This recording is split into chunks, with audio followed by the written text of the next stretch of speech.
I forgot how good that feels. For the past 20 months, everybody asked me, how's the Hall of Fame speech coming? If I'm gonna be honest with you, for 18 of those months, my response was, I haven't even started yet. When I finally began, I had no idea, how do you even start? Where do you begin? Who do you thank? And quite frankly, considering the circumstances, who am I gonna be saying it to and in front of? What can I say in 15 minutes that can cover my entire career? You want to say something meaningful, impactful, and memorable. Finally, I just said, stop overthinking it, man, and just write down how you feel. So let me start by saying congratulations. Congratulations to Larry, Ted, and the late Marvin Miller. I mean, I'm so honored to be inducted with you guys and linked to you forever. The Major League Baseball Hall of Fame class of 2020. Congrats to the award winners, Nick Cafardo, Dick Cagle, Ken Harrelson, Al Michael, and David Montgomery. Thank you to James Forbes Clark, Jeff Idelson, John Whitney, and the entire Hall of Fame staff for, amongst other things, your ability to maneuver and adjust. Thank you to the baseball writers, all but one of you, who voted for me.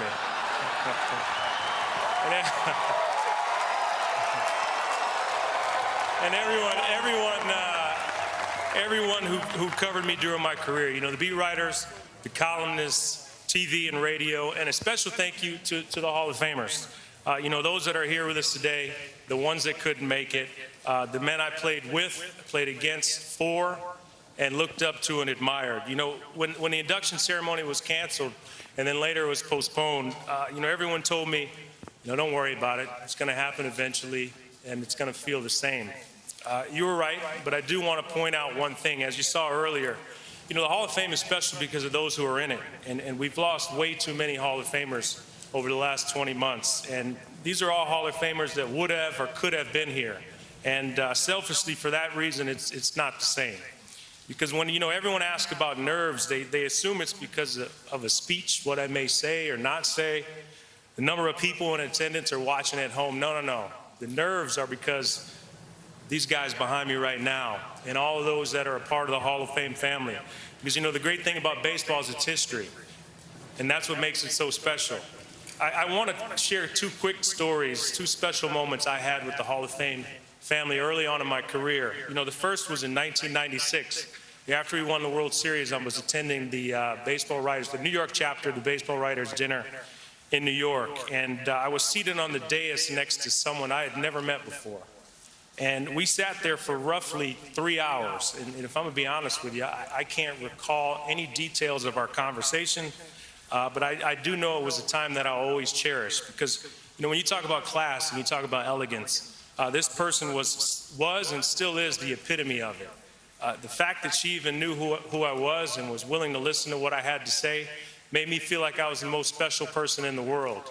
That person was Mrs. Rachel Robinson.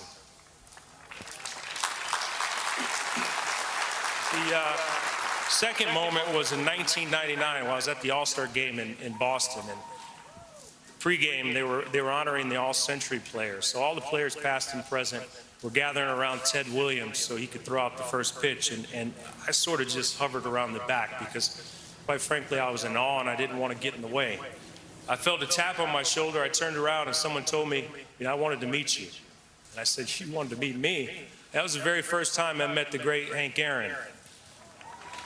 Now, you might wonder what's the reason I bring these moments up. It's because these two moments in particular is when I realized that it's more than a game in just a sense. The greatest people and players in this game, the Hall of Fame family, they're watching, so I wanted their approval. During my career, I wanted to make Mrs. Robinson proud. I wanted to make Hank Aaron proud.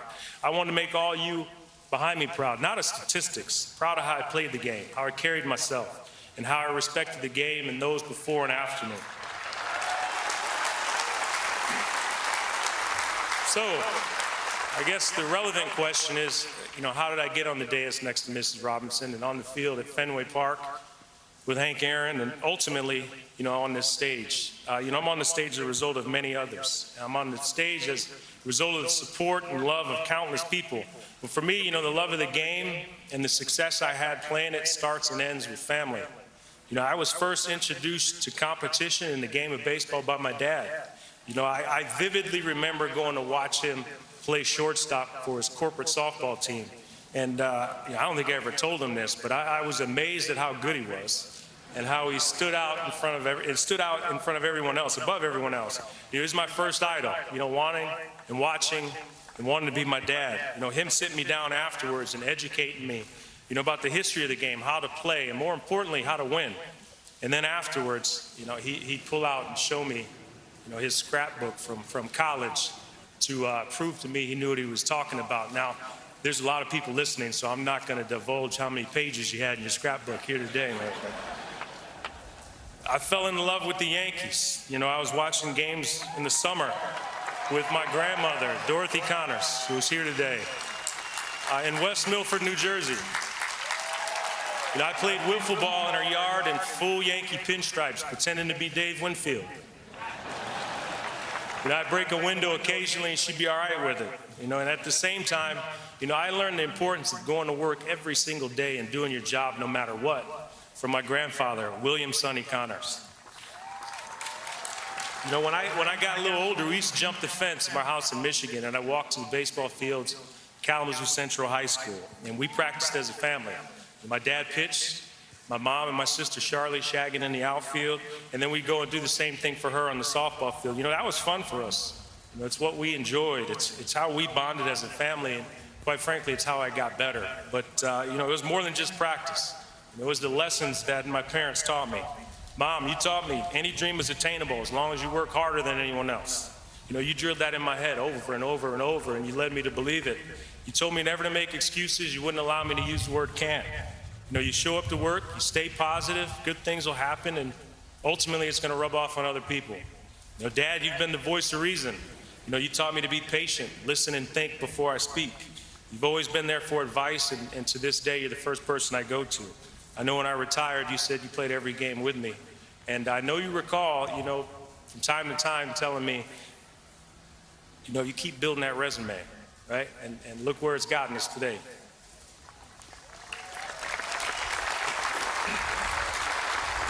Both of you convinced me I could achieve absolutely anything, if I set my mind to it, and if it meant more to me than anyone else. You taught me to prove people wrong. And to this day, I remember every time I was doubted. I made and I still make a mental note. So I was and I'm going to prove doubters wrong. It's what drove me and it still drives me today. So I love you guys so much. Thank you for making me who I am. My sister Charlie, I missed you growing up because I was away starting my professional career. But, we've continued to get closer and closer over the years. You're a fighter, you're independent, you're supportive, you're stubborn, like me at times. But I tell you one thing, you always look out for and you have your brother's back. And I've watched you become an unbelievable mother to Jalen. And I love you. I couldn't be more proud of you and the woman you've become. Look, ultimately it boils down to you have a dream, you believe in that dream, and you surround yourself with people who are going to encourage you, support you, challenge you, be honest with you, and help nurture that dream. It started with my family, but it included so many more. It's literally impossible for me to name everyone in a short period of time, and I'll reach out to others privately. However, there are a few I want to mention quickly. Those who taught me how to be a professional and helped me get here today. Dick Groach, the scout who first saw me. I know you're watching at home, Dick. I honestly don't know what you saw in a skinny shortstop from Kalamazoo, but you actually foreshadowed this moment, and thank you so much because that's where it all started. The special front office members, managers, coaches, trainers, sports staff with the Yankees, Gene Michael, Bob Watson, Brian Cashman, Bill Livesey, Mitch Lukowitz, Mark Newman, Don Zimmer, Willie Randolph. Willow, I see you. Reggie Jackson. Reg, look, we were just talking about this morning, but every time Reggie would come spend time with the team, I'd call him over to my locker and I'd say, hey, Reg, sit down. What you got for me today? And then we'd go back and forth, and I'd get on him. And Reg, you remember your response? Your response was, you're not a Hall of Famer yet. So I guess I can get on you now, huh?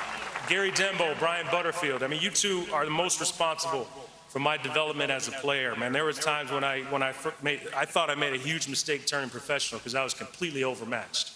And you guys helped me restore my confidence. It was through fundamentals and repetition.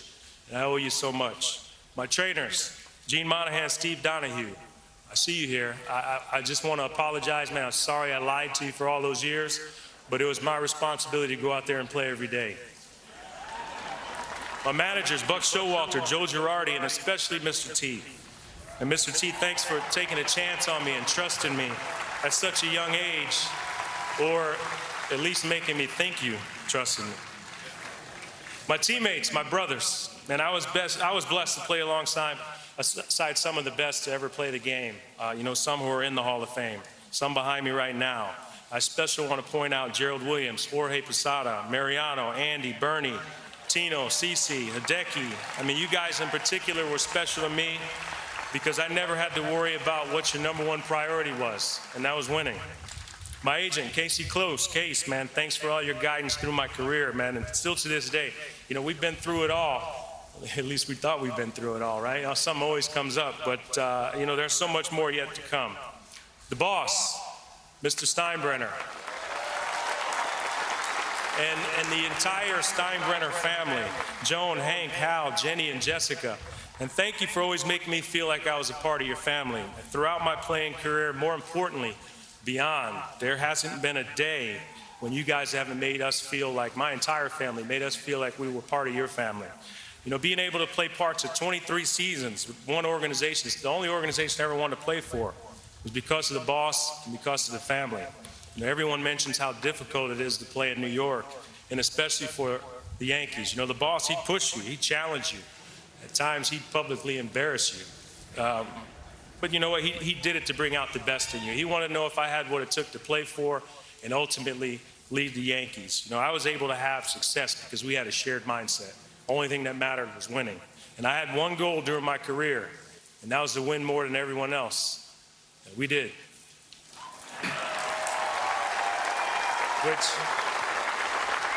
Which brings me to the Yankee fans.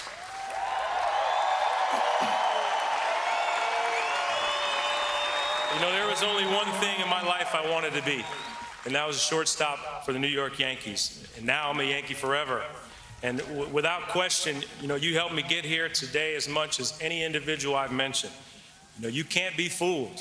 You're passionate, you're loyal, knowledgeable, vocal, challenging, and supporting. There's a huge responsibility that comes with wearing a Yankee uniform. Just because you have it on doesn't guarantee you anything. You have to earn it. You demanded I earned it. Every single day, whether it's during the season or in the off season, I felt as though I was representing you and I was representing all of New York. I did that in the best possible way. Hannah and Story. This day puts an exclamation point on my playing career, which was my first dream. Through you all, with you all, I'm living another one. Hannah, you thought you married into a retirement. It didn't take long for me to get back at it, but I know you didn't envision that part, but we've been through so much over the past 5 years. And you're the strongest person I know, which I'm sure you're going to say is required when dealing with me. You're thoughtful, you're caring, you've been an incredible wife and even more amazing mother. And I couldn't be luckier. Let me say it again, let me clarify. I couldn't be luckier that our paths crossed when they did. I love you so much, and there's been nothing more fulfilling in my life than building our future and our family together. During my career, I always wanted to make my family proud. I never wanted to disappoint them. Let me stress, I always wanted to. I don't know if I was always successful, but I wanted to. Bella and Story, I want you to know that your dad was far from perfect. I made my fair share of mistakes on and off the field, but through it all, I tried to do the right thing. And I found something I was passionate about. And I worked harder than anyone else. I didn't take any shortcuts to achieve it. I have zero regrets in my career, other than the fact I didn't get a chance to share it with you. But what I will share is my story. Most of it won't be what I accomplished on the field. It'll be the lessons I learned off of it. I hope I always make you proud of because of who I am as a result of the people I mentioned and the experiences I've had with them. For so many years, I tried my best to represent New York and the Yankee organization in the best light possible. Now I represent you. You know, you have your futures ahead of you. I want you to dream big, and I want you to believe it. Know that I'm here to support you, guide you, protect you. Most important, I'm here to love you. In time, I want you to find someone that inspires you, and then when the time is right, I want you to inspire others. I love you girls more than you ever know.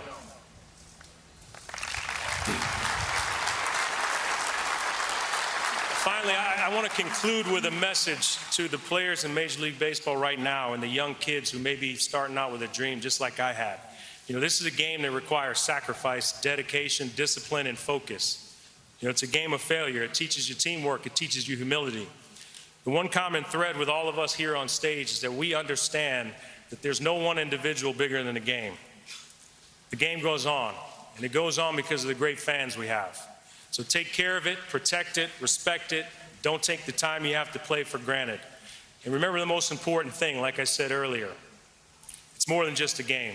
You know, the greatest to ever play in the Hall of Fame family, they're all watching. And I personally can't wait to welcome a few of you on this very stage, just as I have been by so many others. So thank you all once again. It's been a hell of a ride.